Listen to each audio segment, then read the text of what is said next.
I opened my eyes and found the most entrancing face staring back at me. Clear skin, dewy eyes, and mischievous smile, all framed by soft golden locks. Involuntarily, my hand crept toward her cheek for a caress.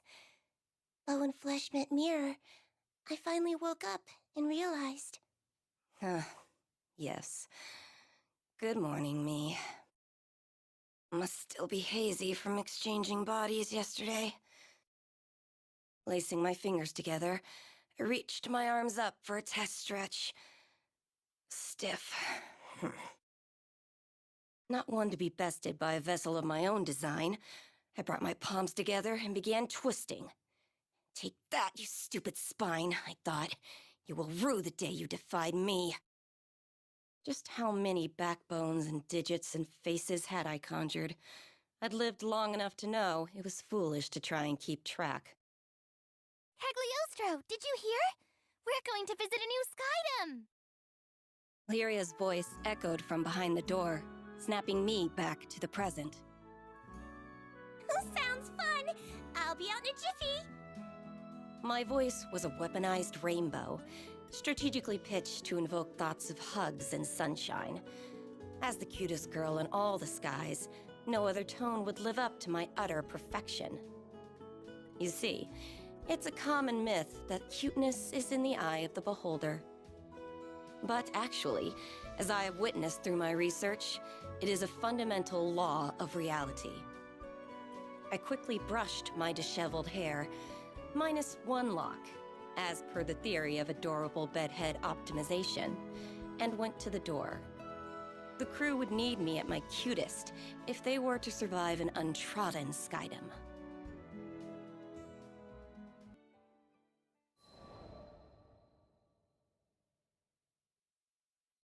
About 2,000 years ago, before the war, I was a wretched, sickly little thing. We lived in a village with no doctor, so all I could do was wait for the release of death. I still remember the defeated look on my sister's face as she attended my bedside. I couldn't blame her. Not when she was surrounded by the other villagers and their whispers. None of them thought I was long for this world. But back in those days, the sky was full of children who would never live past adolescence. So my life was tragic, but common. With the exception, of course, of one detail. My intellect. I had been working on a theory of reality, one that would let me rewrite the laws of existence. I dubbed it alchemy. I was too weak to leave the house, but my sister would fetch me the necessary reagents for my experiments. At first, each failure was more spectacular than the last. Creating a fully functional body from nothing but dirt and speculation was complicated. Instead, I focused on creating an ageless vessel capable of housing a soul. Hypothesis, test, fail. Hypothesis, test, fail. My pile of discarded monstrosities grew with each unsuccessful trial.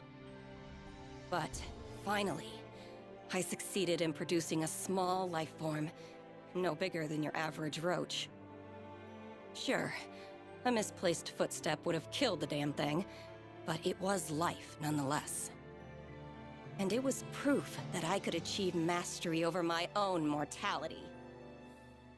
Now that I had more data, all it took was a few more months of testing, and voila! I had synthesized a flesh bag for myself. My soul was finally free to occupy a worthy form. Now, repeat this process a few thousand times, and my reputation spread throughout the skies, garnering love and admiration from the masses. Alchemy was at its apex, and death had been conquered for all. Yeah, right. More followers meant more opportunity for betrayal. Eventually, a faction of alchemists turned my own bloodline against me, and they managed to seal me away for centuries. Assholes.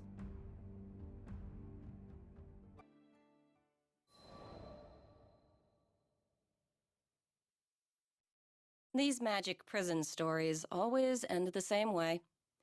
A few hundred years of slumber, and people grow complacent. A group of clueless travelers, aka the crew of the Grand Cipher, managed to stumble upon my inert form and, foolishly mistaking me for a primal beast or something, lifted the seal. Immediately, I wanted to eradicate them. No one could find out I had regained my freedom. I would not suffer entombment again, even if it meant I needed to transmogrify a few skyfarers. But then, I laid eyes upon Lyria and her blue hair, and there it was, an entity that I could not identify. I, who had unveiled the very laws of reality, could not classify her existence. She was surely from a different plane. My interest was piqued, and for that, I spared the crew. What can I say? Curiosity killed the alchemist. With no particular agenda for my newfound liberty, I offered my services to these skyfarers.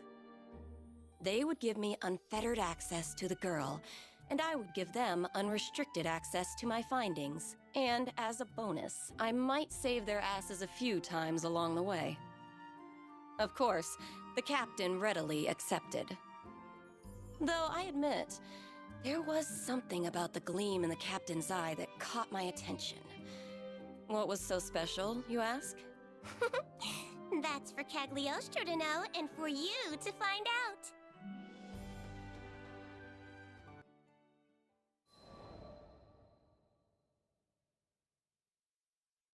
On a typical humdrum day, I was browsing Sierra Carte's wares for a few chemical essentials. Impressive how the world had become a network of convenience. What were previously rare and unobtainable items were now collecting dust on a tradewoman's shelves. My eyes traced the rows of flasks and potions before they settled on a vial clutched by the man standing next to me. Oh, toxin. An excellent choice. Save for the fact that his confused and brooding expression revealed he didn't quite understand what he was holding. Who was this moron? Well, now that I was aware of the potential hazard, I couldn't leave well enough alone. Traveling with the crew had certainly rubbed off on me. Excuse me, mister? That looks scary. What you gonna do with it? He looked stunned. An appropriate reaction, given my stunning countenance. What? This? It's pigment. Needed for painting supplies. Oh, I didn't take you for a painter, mister. Pigments were frequently composed of toxic earth metals. Perhaps I worried over nothing. It's not for me. My little sister's the artistic one. Huh? His entire mood shifted, tense shoulders relaxing and lips curving into a soft grin. It was nothing like a few seconds ago, when he seemed to be studying the pigment like his life depended on it. Perhaps he was a few rupees short. No, mental calculus doesn't translate to confusion. His look was more concerned? No. I'd seen that exact expression before. So what color picture will she paint? Cagliostro sure wants to see the final product. Aw, pretty please. This is coming out of nowhere. What the hell? Did I not give him the world's cutest plea? How dare he refuse me? He will suffer for... But I guess it's okay. I actually have some free time now, if you're eager. There. That was more like it. Lyria, the captain, and I followed the man to his studio, listening to him jabber about his life along the way. His name was Heimel, and he had been living alone with his sister, Shanae, ever since their parents died when they were younger. Their life was simple, he explained. But a simple life was a luxury for some. Wait till you see! Shnae's paintings are breathtaking, and I'm not just saying that. The world needs her talent. He was alight with passion, a stupid smile plastered across his face, true pride in his sister's craft. As for me, art was too abstract. How would one tame the subjective, bring order to chaos? There was too much I couldn't comprehend. But was it not aesthetics that led me to understand and codify the deep mysteries of cuteness? Yes. Perhaps there was something I could learn from a craft as humble as painting. And thus, with the future of alchemy on my dainty shoulders, I pushed open the door to the studio.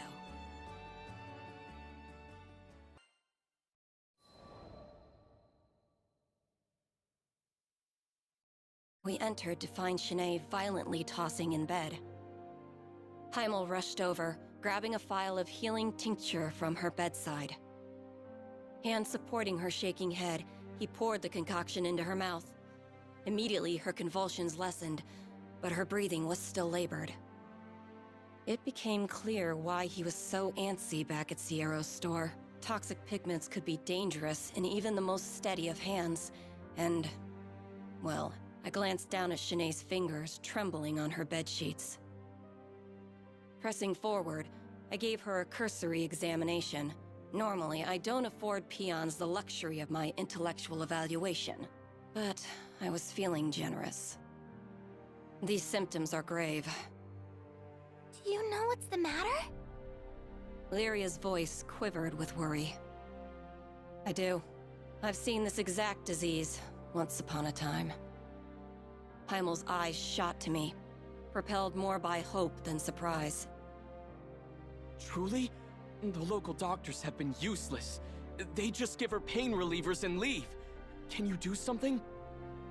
As much as I wanted to refuse, in that moment, Heimel's desperation reminded me too much of my own sister. I'm not a medical professional. Sure, I know a formula that might ease her symptoms, but it's not a permanent solution. Not to mention the biggest pain in the ass, tracking down all the components. Please, you're all we've got. Ugh, begging. Now, the deal was sealed. And it had nothing to do with Lyria, Vern, and Captain Goody Two-Shoes staring holes into the back of my head. Fine. The world's cutest genius alchemist Cagliostro is on the case. Consider yourself lucky. We left the studio and hurried back to the airship. In this skydom, I could think of only one environment that would produce the necessary reagents. Mount Nagelith.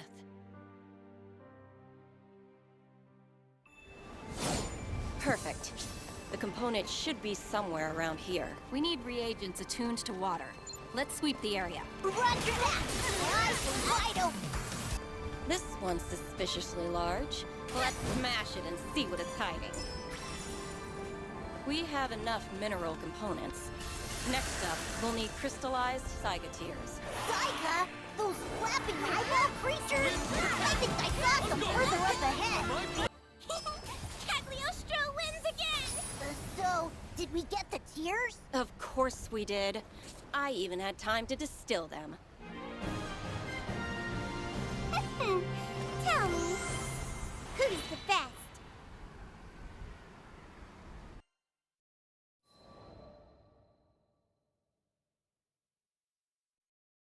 We'll repay you someday. The moment the potion reached Shanae's stomach, wariness melted from her frame. That medicine will only temporarily stop your symptoms. They'll be back if you don't treat the root of the problem. Still, peace is priceless, no matter how brief. Shanae was not the only one feeling more relaxed.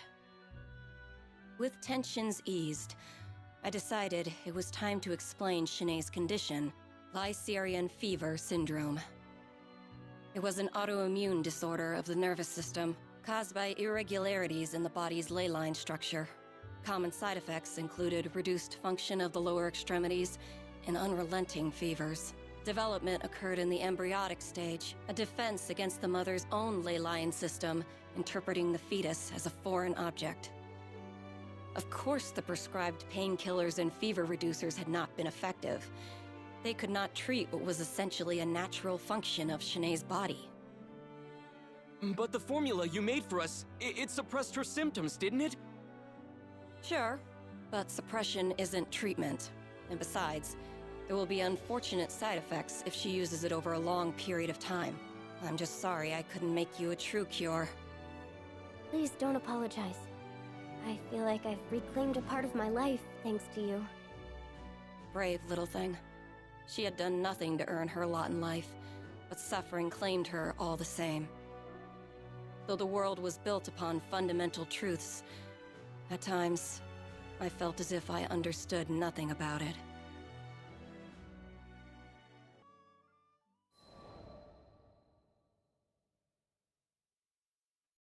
It was a bright day when Vern, Lyria, the captain, and I went back to the studio. Shanae was staring out the window with a dazed smile. So the formula was still working. Good. Crazy how you invited yourself to the studio to see my sister's paintings. And now you're her personal pharmacist. Serendipity's funny like that.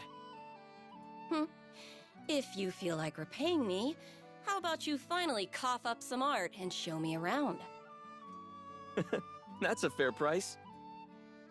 Everything in the studio was painted by Shanae. Feel free to get close. Admire the details. Previously, I had managed only a distracted glance at the studio's walls. But this time, I saw visual creativity exploding off them. I wasn't an expert on art, but even I felt the vibrant energy bounding from her drawings. Powerful, powerful pieces swirled around me like a hurricane. And one painting in particular, it was resonant. Sketches were littered about the floor, too. And even they were filled with vitality. How could such a feeble body muster such vivid work? Oh yeah, about that pigment I bought when we met. Want to see it in action? Taking the vial from a shelf, Heimel poured the pigment into a dish and mixed it with oil.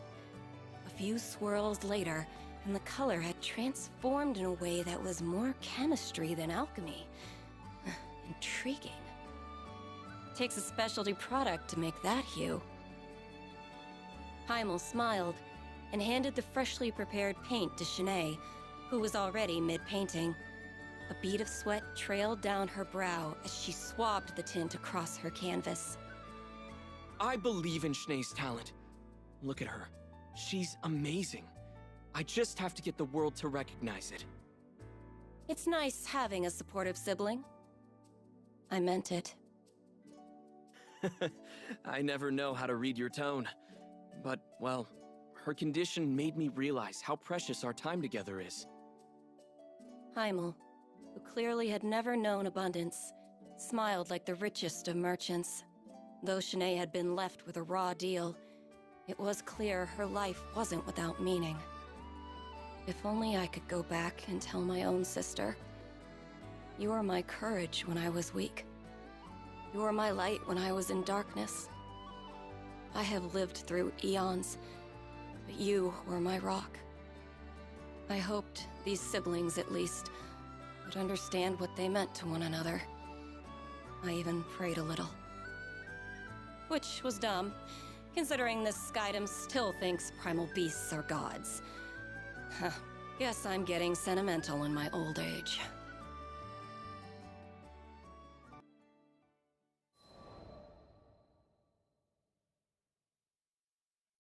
Lyria and Vern became a regular fixture at the studio. They said they wanted to be there when Shanae finished her latest piece. I felt much the same. Her pieces were charming, even while portraying the thin line between life and death. Rare to get drama like that outside of a novel. But my true reason for visiting was out of concern, not interest. She was battling an unpredictable disorder, so I wanted to be around should the worst come to pass. Could you stick around for a few? I need to run out and buy a few things. You dare waste my time with your foolish errands? Fine, but at least be quick about it. After Heimel left, Shanae waved me closer to her bed. After all you've done, I don't want to sound ungrateful, Her voice quivered. She was plainly troubled. I don't know if I can say this. Wow. Okay, I want my brother to be free. I don't want to bind him any longer. Tears began to gloss her eyes.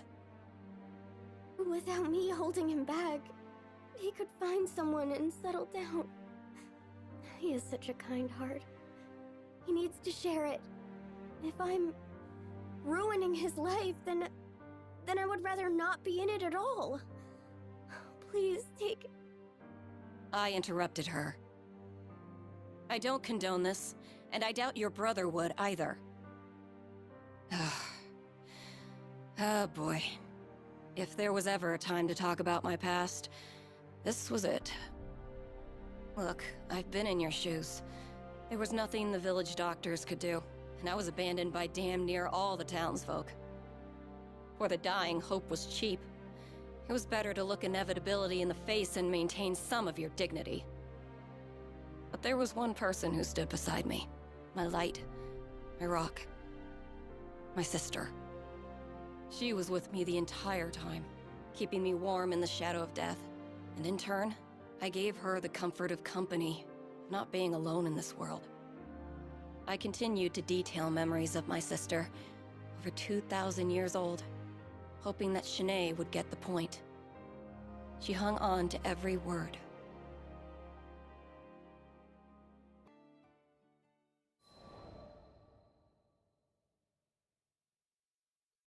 When I concluded my story, to my disappointment, Shanae seemed to pick up the wrong message. How did you get better? Simple. The curse of genius.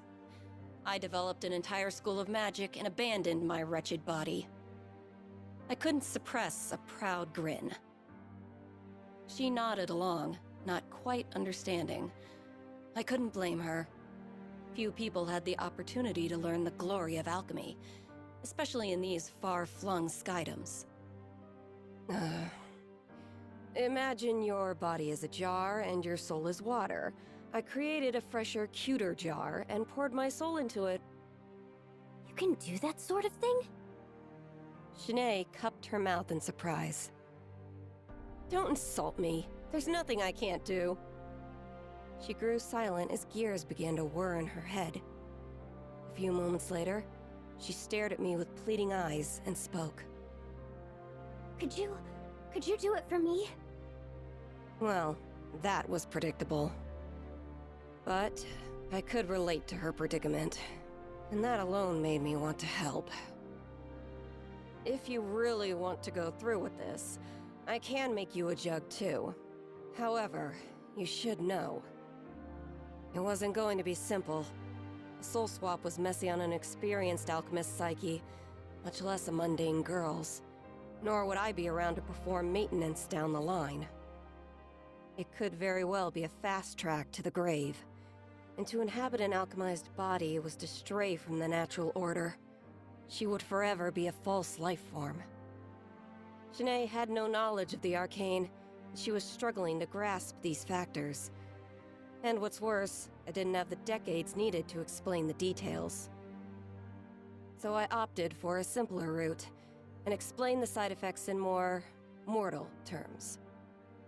Even if your memories, knowledge, and personality make the jump, you will never feel the same. Your senses will feel foreign, your fine motor skills will be dulled.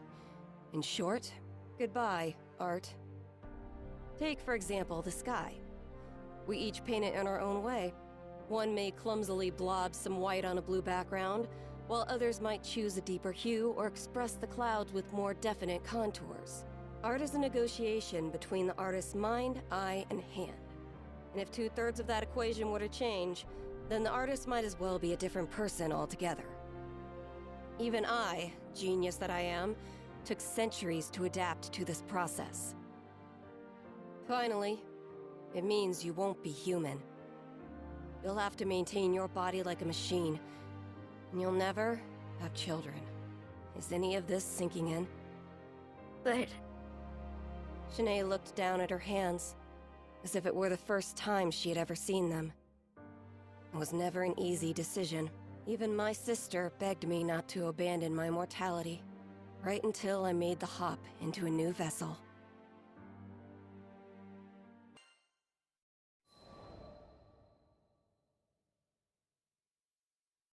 The silence was deafening. Shanae was considering her past, and what abandoning it would mean for her future. I observed her until I grew impatient. There's no reason you have to make up your mind now. As long as you found an answer before we sail out of the skydom, I can help you either way. Capiche? I turned to leave, causing the bedridden girl to lunge after me. Wait! I don't care about losing my art. If it will free Heimel to live his life, then my choice is clear. Her tears were pierced by a genuine smile. She bore the pain of losing her creative soul and the joy of gaining a liberated brother. Even with my infinite understanding of the universe, I could not say which of those emotions was stronger. You sure you don't want to talk to him first? She shook her head. I felt a small pang of regret. I led her down this path because I, on some level, felt we were alike in our suffering. But the truth was, I had an, I won't say easier way out. The same solution applied to Shanae's problem would be far more complicated. If anything, I felt like I understood Heimel's position more. He would simply want what was best for his sister. Just like how my own sister had wanted what was best for me. After leaving the studio, I made a list of all the materials the procedure would require. It was going to be a pain in the homunculus to gather everything, so I enlisted the crew to help. I had my sights set on the Pillar of Vayoi. Due to the high concentration of arcane energy, the materials found there made for powerful alchemical reagents. Wait till you see! Shanae's paintings are breathtaking, and I'm not just saying that. The world needs her talent. Curse that proud face of yours, Heimel. Look what you've made me do. Cagliostro, on the move! Cagliostro's coming for your cores, Mr. and Mrs. Spirit People! And while I'm at it, I might pick up a few alchemical reagents in the process. Let's go, gang! Look at all those spirits! What do you call a group of them anyway? A herd? Watch your A step. flock? I call them target practice. Now come on, we need dark and light cores.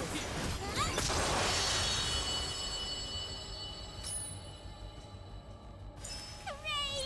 Find your keepers! Sounds like we're making good time. Ribbon tied. Spells ready. Components gathered. Hooray! That's it for all of our elemental components. Now, if only we can track down an effigy. Excellent. Throw a few spirit guts in the old extractor, and we'll have prime crystals on our hands. What now? Don't worry about it, Mr. Lizard. Wanna head back to town?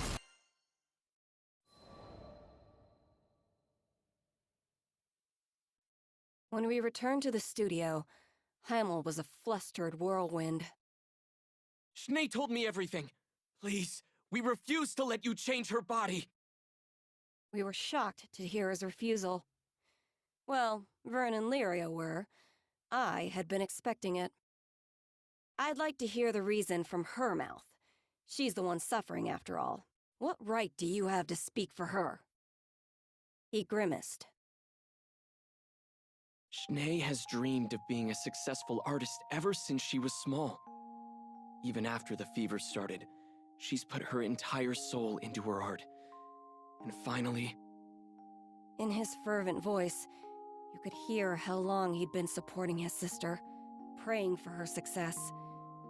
And now, after years of hard work, she'd made it.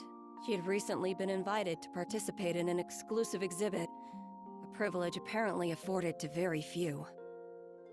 Finally, Shanae will be recognized for her talent. If we throw away her chance now, what will that mean for her future? Or her legacy? I wasn't sure whether he was gritting his teeth or his fists tighter. Sinead's been waiting so long for this. Why add this darkness to her life now? Because you deserve to live your life too, Heimel. Brother and sister stood opposed, on opposite sides of their future. I've never thought of you as a burden. I supported you because I love you. It's a blessing to watch you create. No one doubted his words. More than anything, he wanted Sinead's efforts to bloom into something beautiful. He wanted her future years to remain bright. If her dreams were so close to coming true, he reasoned, then why abandon everything now? He had a point. But he'd never been in Sinead's position before. I had. And I knew what needed to happen this time.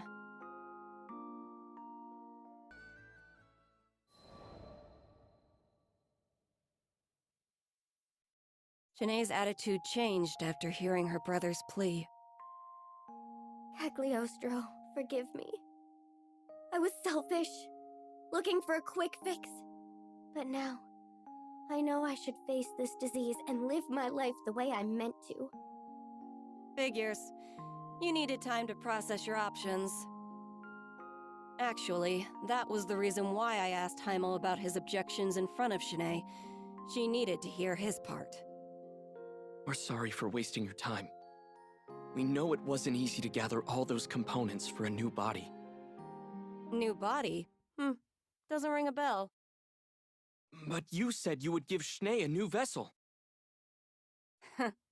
Right into my trap. I reached into my pocket and pulled out a bottle of pills and a note, handing them to Sinead.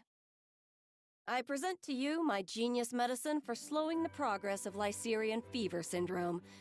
I calculate it's 3 times more effective than the previous tonic. Not hard to manufacture either. I'll give you the recipe. Stop by Sierra's sometime, and she'll help you fill it within 2 to 3 business days. Wait, Cagliostro, so why did we go all the way to the Pillar of Vayoi? It wasn't obvious? I needed some stronger base reagents to help synthesize the first batch. My crewmates looked at me with irritation. But when you've lived as long as I have, sometimes you need to spice things up with a few pranks. While we're on the topic, I did a little more research. Experts say that ley lines rebalance themselves after a number of years. Problem is, most people die before it can happen. But with my new prescription, you should be able to make it long enough. No sweat. Cagliostro, how can we ever repay you? You are everything to this family. Sinead was so overcome with emotion, she couldn't express her own thanks. I didn't mind her silence, though. Excess sentimentality always spoiled the mood. We had more important topics to discuss anyway.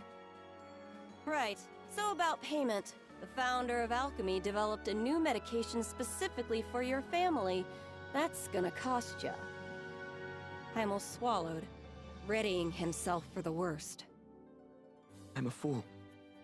You're absolutely right. We don't have much in the way of money or valuables, but we'll do whatever it takes to... I think there's been a misunderstanding. You don't get to decide my reward. Are we clear? Sinead and Heimel both nodded in fearful silence. Seeing harmony restored to the studio was a wonderful feeling. I even allowed myself to bask in memories of my sister as a treat.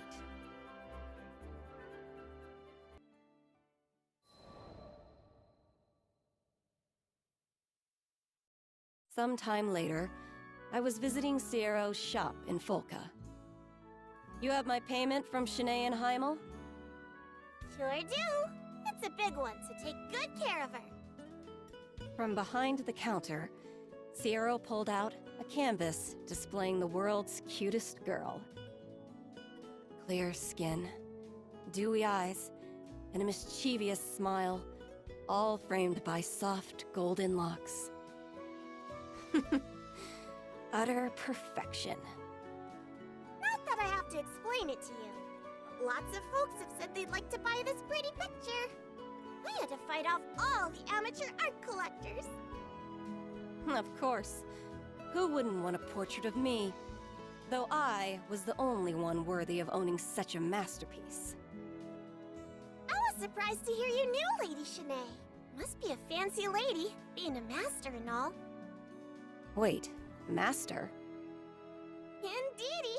Youngest artist declared a master in a good long while. She's really made a name for herself in the market. Here, just got this piece in today. I had seen it before. It filled me with a resonant vitality, just as it had in that cozy little studio. But now it was accompanied by a price tag of a whopping 5 million rupees. I think I'll add this one to my collection. In all my years of filling vessels with spirits, I had never procured an object with as much soul as Shanae's painting. I had to have it. Are you sure? That's my biggest budget breaker. I laughed. A few million rupees for a miracle? Chump change. Unbeknownst to Cierro Carte, I got away with a steal.